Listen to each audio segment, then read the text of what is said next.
এইসব নিয়ে আমি আর ভাবতে পারছি না। আসল কাজে কনসেন্ট্রেট করতে হবে। গজেনের কেবিনে যেতে হবে।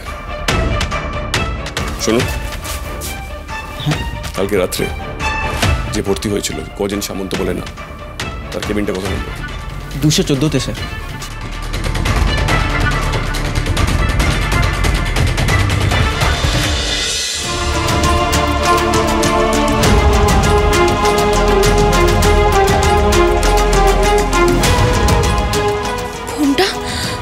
ফোনটা কোথায় কর্তামার?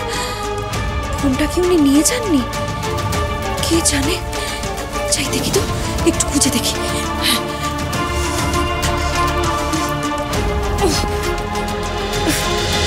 না, এখানে তো নেই। কি করি এখন? আচ্ছা, স্কুলের দিদিমণি তো বলতেন, যেখানে দেখিবে ছাই উড়াইয়া দেখো তাই। ঠিকই তো, কোথায় খুঁজি, কোথায়? এই তো ড্রয়ার একবার খুঁজে দেখি। না, এখানে তো নেই। কি করি, কোথায়? এই তো ড্রয়ার, এই ড্রয়ারটা দেখি।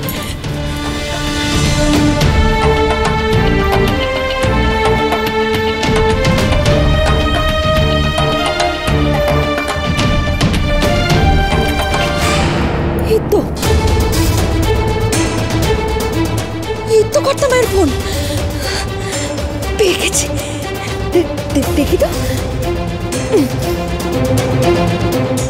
এ বাবা, ব্যাটারি তো খুবই সামান্য, নেই বললেই চলে। আমি তাড়াতাড়ি কল লিস্টটা দেখে নিই।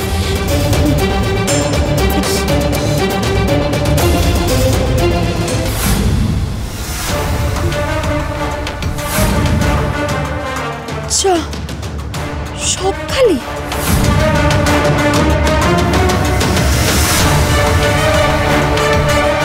তার মানে ইচ্ছে করে এটা খালি করে রেখেছে, তাই জন্য ফোনটা এখানেই রেখে গেছে, কিন্তু সব মুছে দিয়ে গেছে। ভাবছেন আমার মতন কারুর যদি কৌতূহল হয়, কেউ যদি সন্দেহ করে? আচ্ছা, কার কার নম্বর ভরা আছে দেখি তো।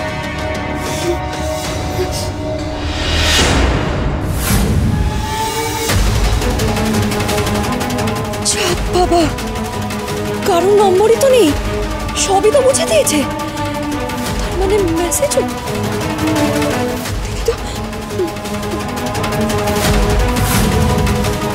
যা ভেবেছি তাই, একটা মেসেজও নেই। তার মানে এই ফোনটা এখন খেলনা ছাড়া আর কিচ্ছু না। যদি কারোর ফোন আসে, সেও যদি কায়দা করে রাখে যাতে না আসে।